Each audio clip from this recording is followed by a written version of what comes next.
Hey there. If you've been to a conference lately or basically read any industry newsletter or social media post or anywhere, AI is definitely in our industry. And I think the conversation has been, if you're not moving fast enough, you're already falling behind.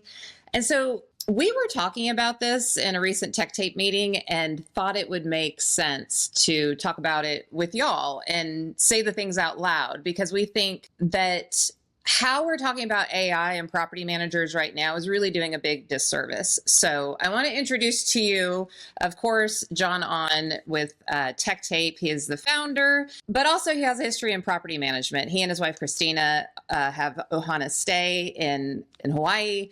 This is not his first rodeo. He's been working on Tech Tape and having to use data and use AI for revenue management and technology for years now. And then next up, we have my girl, Hana, and she brings a world of fintech knowledge, from marketing to online presence to all of these different things. And she's got that at Tech Tape now with her agency. So if you don't know me, I'm Amber Hurdle, and about 3 years ago, I was at a party in Barcelona, and John came up to me and decided that he wanted to hitch his wagon to this crazy redhead when he first got started, really getting intentional about his brand. So that's the play. Those are the players. Let's dive in. John, let's just start there.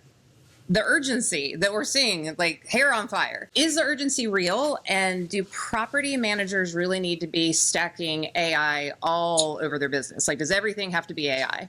I mean, obviously things are, changing at a very fast clip right now. And so awareness of what's going on, I think, is very important, and, kind of stay abreast of it. With that said, I think there's this sense of if you haven't started yesterday, if you haven't, created your AI assistant yesterday, then you're already behind. And I think we're kind of at the very early stages, and there's a lot that's going on. We're at a point where it's a little more mature, and people are starting to take a step back. And I think we're at a point where there are going to be those guys who are trailblazers, critically important, right? Because they're figuring things out. But I think if you're a property manager, you have a hospitality business to run, become a IT department, you become a marketing department, everything has kind of piled on you. And so staying at the bleeding edge I don't think it's not that necessary right now. And I'll be honest, I actually kind of felt that way too initially, where I felt like I had to move fast. And right now I'm just kind of taking it a little bit more slowly. Yeah. Hana, what about you? From where you sit, and where the operators who work with Tech Tape, where are they coming from? What's your take on all of this? Yeah, I completely think the FOMO is real, right? It spans industries, it spans functions. I'm in marketing. I've been writing about this for both, website articles and the newsletters, and watching how everyone's responding. And what to reiterate is that, it's here, but how you adopt it must align to what your use case is, the problem you're looking to solve. It's kind of like the next shiny object, right? Everyone's like, oh, I need to get it, but not really understanding what the downward impact could be without doing your research, testing it with real data sets, and understanding if that's literally what you're looking to accomplish.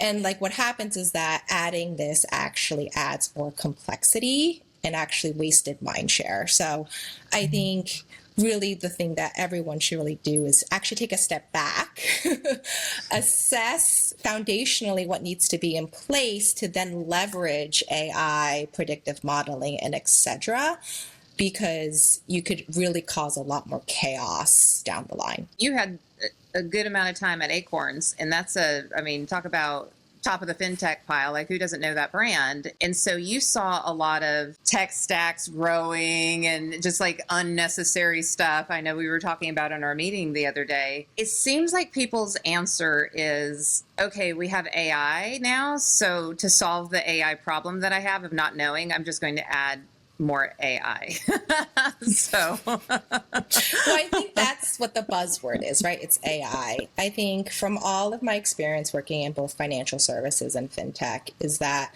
money is emotional. And I think people really don't put that kind of at the forefront. If you don't kind of understand the impact that your business is having to their livelihood, like Acorns is around investments, right? So if we did not share their performance accurately, their investment amounts, like you could lose their trust.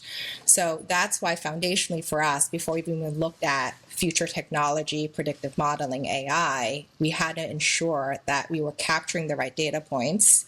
It was validated and tested before we even brought it to market, right, through the app or through the website. So I do think another outcome that people really need to assess before looking at AI outputs is, do you have the right data? Is it accurately stored? Is it documented so everyone across the organization understands what the definition of that data point is and when to use it, to then be a clean input, right, into whatever you're trying to do through AI or through modeling. And, being an operator in this business, right, you have kind of two clients, right? You have your property owners, but you also have the end guest. And having anything that's inaccurate from a guest communication, a booking, a pricing perspective, if any of that is incorrect, it could really impact revenue, kind of bookings for futures. Yeah, everything. So it's really having that foundational aspect first before moving to anything with technology or adding to your tech stack. Yeah, and I would like to say,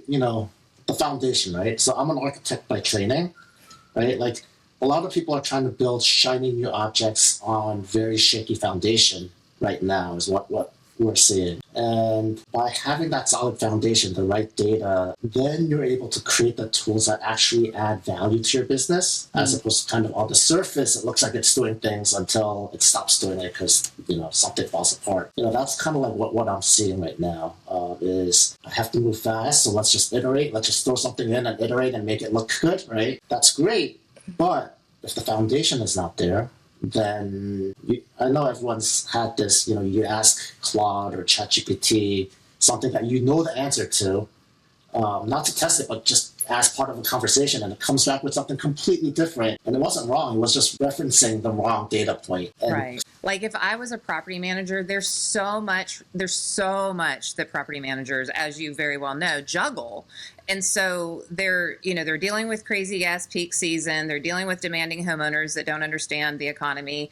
They already have so much pressure on them. And then to be trusting a tool that just quite isn't there yet, not knowing that the data that they're putting in there that doesn't talk, like, what's the solution, John? This is a lot. Like, I love me some property managers. I have mad respect, and I don't want them to be left to the wolves with all this AI stuff. The way I'll put it is, it's not that the data in each of your tools are bad, right? The data within each of the tool is solid because, all the providers have created amazing tools, right? It's the fact that cross tools, they're not talking the same language. When I talk about, the data is messy, I'm not saying the data in your PMS or your data in your, whatever tool that's messy. I'm just saying when they exactly, those are all great.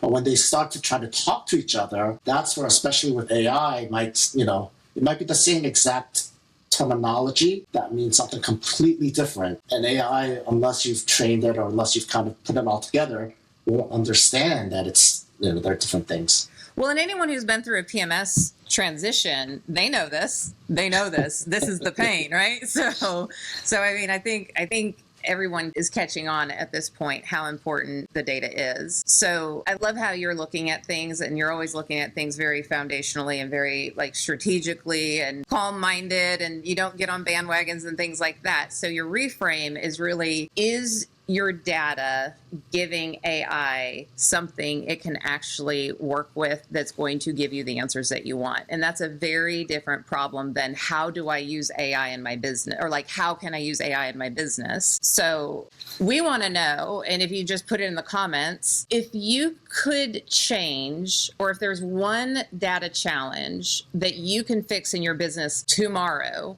what would that be? We want to know. And John, I'm going to punt it back over to you to kind of wrap this up, because we know your attention spans are short. Yeah. Again, thanks for having this conversation, because, we needed to make sure that we are not all falling behind, and just kind of say that out loud, right? Yeah. You're doing great, guys. I haven't been saying it out loud. You're not alone, exactly. I haven't been saying it aloud, but I have been working on it for years as I was, working on tech tape. And our industry actually needs this at this point more than ever because the fragmentation is getting worse and worse and worse. This is not a problem just in the short-term rental industry. All industries are actually going through this data fidelity problem. And so we want to start having this conversation because this is going to be the make or break point of how AI actually adds value to your business versus creates more chaos. So with that, thank you guys. This was a great conversation. Absolutely. Thanks. Bye, everyone.